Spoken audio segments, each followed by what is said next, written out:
Students, part one में हमने देखा कि जो इसका पार्ट ए था उसमें हमने इसको डिस्कस किया था। तो अब थोड़ी सी जो रिवीजन है सेकंड पार्ट में हम कर लेते हैं बी में। तो हमने जैसे क्या कहा कि ग्लाइकोलिसिसोम्स जो होती है एक ऑर्गेनेली है जिसके पास एंजाइम्स प्रेजेंट होते हैं जैसे कि ग्लाइकोलिक एसिड, ऑक्सीडेज वगैरह। और ये ऑर्गेनेली जो है ये प्लांट्स में मौजूद होती है, स्पेशली जब उनकी सीडलिंग्स हो रही होती है। तो इसके अलावा क्या होता है, सीडलिंग्स के दौरान इनमें फैटी एसिड्स जो हैं वो स्टोर होते हैं जो कि सीडलिंग को एनर्जी जो है वो प्रोवाइड करते हैं। इसके अलावा हमने इसकी प्राइमरी एक्टिविटी को देखा था। प्राइमरी एक्टिविटी में क्या होता है, कन्वर्जन होती है फैटी एसिड्स की किस में, कार्बोहाइड्रेट्स में। इसके अलावा प्लांट्स जो हैं वो दो तरह के होते हैं सीड्स के अतबार से। कुछ होते हैं लिपिड्स रिच सीड्स जैसे कि सोयाबीन्स, और इसके अलावा पीनट, वालनट और पम्पकिन वगैरह। और इसमें क्या होता है, एक साइट होती है जहाँ पे फैटी एसिड्स जो हैं उनकी ब्रेक डाउन होती है, और ब्रेक डाउन होने के बाद फर्दर वो कन्वर्ट हो जाते हैं सक्सीनेट में। जो दूसरी टाइप है प्लांट्स की उनके पास वो है लिपिड्स पुअर सीड्स। ठीक है, यानी ऐसे सीड्स जिनके पास लिपिड्स कंटेंट्स जो हैं वो कम हों। तो ये ज़्यादातर जो है ये पी में पाए जाते हैं। और इसके अलावा इसमें भी इंजाइम्स मौजूद होते हैं, आइसोसिट्रेट लाइएज और मल्टेज सिंथेज वगैरह जो हैं वो इसमें एग्जिस्ट करते हैं। अब ये जो इंजाइम्स हैं ये प्लांट्स में मौजूद होते हैं जबकि एनिमल्स में ये एब्सेंट होते हैं। इसके अलावा यहाँ पे हमने इंजाइम्स को देखा था और इसको स्पेशलाइज्ड पेरोक्सिसोम्स भी कहा जाता है। और ऑक्सीडेज जो हैं ये ज़्यादातर ये सारे इंजाइम्स जो हैं ये अबंडेंट होते हैं प्लांट की सीडलिंग्स में। यहाँ पे हमने एंजाइम्स को डिस्कस किया, आइसोसिट्रेट लाइएज और मल्टेज सिंथेज ये इन्वॉल्व होते हैं ग्लाइओक्सिलेट साइकिल्स में।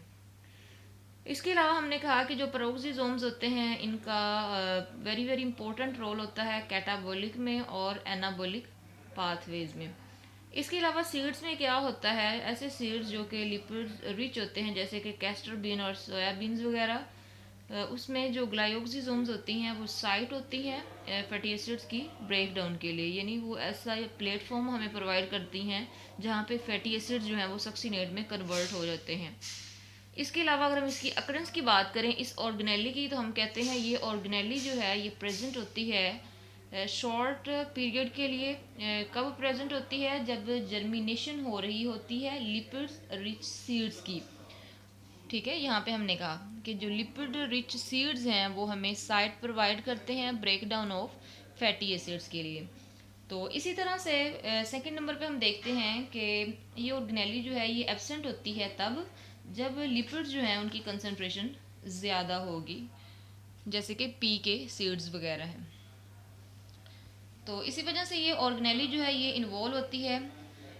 डिफरेंट टाइप्स ऑफ इसके फंक्शंस हैं और इसे ग्लाइकोलिसिसोम्स भी कहा जाता है। और ये प्लांट की सीडलिंग्स में जो है वो इन्वॉल्व होती है, प्रेजेंट होती है। और इसके पास जो है स्टोर फैटी एसिड्स होते हैं जो कि एनर्जी प्रोवाइड करते हैं या फिर मटेरियल प्रोवाइड करते हैं ताकि फार्मेशन हो सके, एक न्यू प्लांट जो है उसकी फार्मेशन हो सके।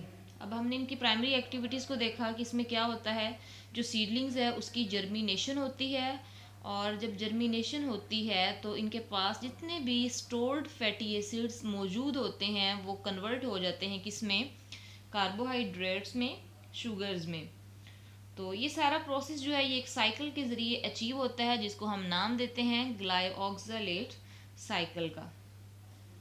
अब इसके अलावा जो इस साइकिल के लिए एंजाइम्स रिक्वायर्ड होते हैं वो कहाँ पे प्रेजेंट होते हैं, वो ग्लाइकोलिसिसोम्स में ही प्रेजेंट होते हैं।